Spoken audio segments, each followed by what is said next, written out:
क्या हाल चाल भाई और उनके बहनों, उम्मीद है तुम सब बढ़िया ही होते होगे। तो आज का हमारा ये वीडियो है soil erosion and soil conservation के ऊपर। तो यार अगर तुम लोग ये video knowledge point of view से देख रहे हो तो बेटा सही में बता रहा हूँ, तुम बहुत आगे जाने वाले हो सही में। और अगर ये वीडियो देखना तुम लोगों की मजबूरी है क्योंकि यार तुम्हें क्लास 10 ज्योग्राफी का चैप्टर 1 को कंप्लीट करना है, तो बेटा तुम्हें मुझे झेलना ही पड़ेगा, ये तुम्हारी मजबूरी है। मैं क्या करूं, फिर जॉब छोड़ दूं? तो क्या तुम लोगों ने एक हाथ में मिट्टी उठाकर और दूसरे हाथ से अपने सर गुजाकर सोचा है क्या कि वैंचो ये है क्या? हमें तो समझ ही नहीं आता। अरे बेबी, हम सस्ते नशे नहीं करते यार, ऐसा कौन सोचता है, वो भी अपने सर को खुजाते हुए।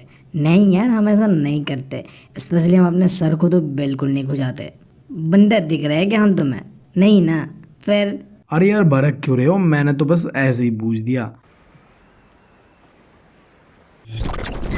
तो देखो, सॉइल को अगर मैं एकदम सिंपल लैंग्वेज में कहूँ, क्या है सॉइल? भाई मिट्टी को ही कहते हैं सॉइल, समझ गए? बट यार सीबीएसई वालों को इतना हिंदी समझ आता नहीं है, उन्हें चाहिए प्रॉपर डेफिनेशन, जो कि हम देंगे यार, हम बहुत स्मार्ट है, हम दे देंगे डेफिनेशन। तो डेफिनेशन कुछ इस तरीके से है, हमारा अर्थ का जो सबसे ऊपर वाला लेयर होता है जिसे हम अपर लेयर कहते हैं, जहाँ यार पेड़ पौधे उगते हैं, उसी को कहते हैं सॉइल। और एक इम्पॉर्टेंट बात, सॉइल एक रिन्यूएबल नेचुरल रिसोर्स है जिसके अंदर पाया जाता है ऑर्गेनिक एंड इनऑर्गेनिक मटेरियल्स, और साथ ही साथ सॉइल सपोर्ट करता है जितने भी लिविंग ऑर्गेनिजम्स है और प्लांट्स है उन्हें। तो ये था मोटा मोटा सॉइल के बारे में। अब यार समझ लो क्लासिफिकेशन ऑफ सॉइल, या तुम कह लो टाइप ऑफ सॉइल। तो इंडिया में पाया जाता है 6 तरीके का सॉइल्स। तो पहला है एलुवियल सॉइल, दूसरा है ब्लैक सॉइल, तीसरा है रेड एंड येलो सॉइल, चौथा है लैटरेट सॉइल, पांचवा है एरिड सॉइल और आखिरी है फॉरेस्ट सॉइल। अब वन बाय वन देखते सभी को। पहला एलुवियल सॉइल। अब देखो ये ना पूरे नॉर्दर्न इंडिया और जो ईस्टर्न कोस्टल प्लेन है ना हमारा, यहाँ पाया जाता है। और एलुवियल सॉइल जितने भी सॉइल्स है उन सब में से सबसे ज़्यादा फर्टाइल सॉइल है, और इसके कारण यहाँ एग्रीकल्चर बहुत अच्छा होता है। और इस तरह के सॉइल में जो आइडल क्रॉप होता है वो है sugarcane, paddy, wheat and pulse और भी कई सारी चीज़ें। और हमने एलुवियल सॉइल को एज के हिसाब से बांटा हुआ है 2 कैटेगरीज में। एक है भांगर यानी कि जो ऑल एलुवियल सॉइल है, और एक है खादर यानी कि न्यू एलुवियल सॉइल। और इसके बाद आता है ब्लैक सॉइल, नाम से ही समझ आ रहा है ब्लैक इन कलर, ओके। और ब्लैक सॉइल कॉटन कल्टीवेशन के लिए बहुत सही है भाई, और ये पाया जाता है north western Deccan प्लेटू of Maharashtra and Malwa प्लेटू के आसपास के इलाकों में। और इसके बाद है हमारा रेड एंड येलो सॉइल।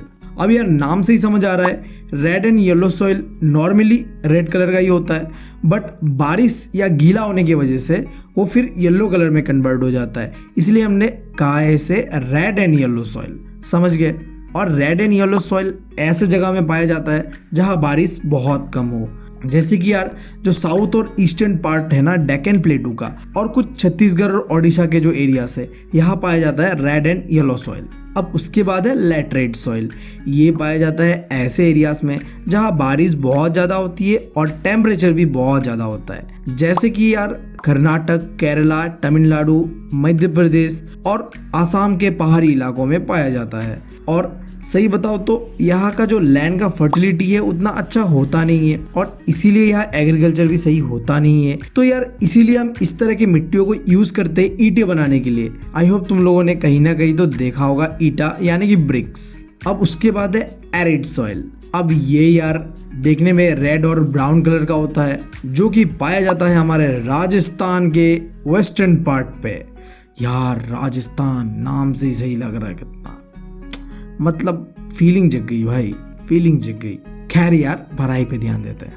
पता है तुम्हें एरिड सॉइल में टेम्परेचर का बहुत ही गंदा सीन रहता है। यहाँ का जो क्लाइमेट है वो बहुत ही ड्राई क्लाइमेट है, और टेम्परेचर भी बहुत हाई होता है, जिसके वजह से यहाँ में ह्यूमिडिटी एंड मॉइस्चर बहुत ही कम होता है। और इसीलिए तुम देखते होगे राजस्थान का जो सॉइल का क्वालिटी है वो बहुत ही गंदा होता है, क्योंकि यार वहाँ most of the areas desert है और गर्मी भी बहुत ज़्यादा होता है, तो सॉइल का क्वालिटी भी उतना खास होता नहीं है।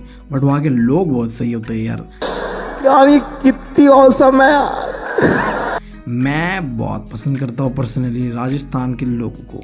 लव यू यार, अगर कोई भी मुझे सुन रहा है राजस्थान से। और हमारा आखिरी टाइप फॉरेस्ट सॉइल। ऑब्वियस सा बात है, फॉरेस्ट सॉइल कहाँ पाया जाता होगा? माउंटेनियस एरियाज में, जहाँ यार बारिश की कोई कमी नहीं होती है। हमारे नॉर्थ ईस्ट एरिया में देख लो, बारिश की कोई कमी नहीं है। और फॉरेस्ट सॉइल ज़्यादातर पाया जाता है हिमालयन रेंज के आसपास, कश्मीर से लेके अरुणाचल प्रदेश तक, ये पूरा हिमालयन रेंज है, ठीक है। यही पाया जाता है फॉरेस्ट सॉइल। आई होप तुम लोगों को इसके बाद अब सॉइल को लेके कोई भी डाउट नहीं होगा। अगर डाउट होता है तो वीडियो को वापस से देखो और डाउट को ख़त्म करो।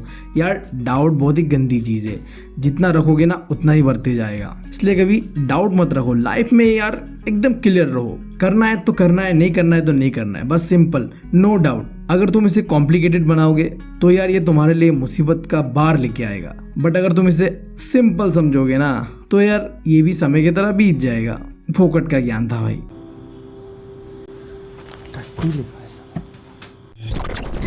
तो अब समझते हैं क्या होता है सॉइल इरोजन। तो देखो, मिट्टी का जो ऊपर का जो लेयर होता है ना, माना जाता है वो बहुत ही फर्टाइल होता है। बट जब यही ऊपर का जो परत होता है, अपर जो लेयर होता है सॉइल का, जब ये धुल जाता है तब उसे हम कहते हैं सॉइल इरोजन।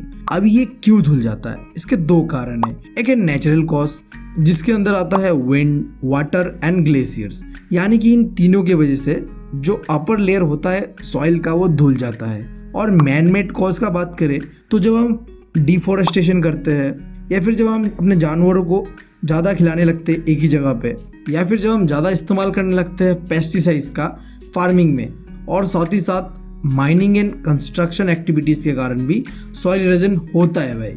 अब यार हमने समझ लिया क्या होता है सॉइल इरोजन और कैसे होता है सॉइल इरोजन।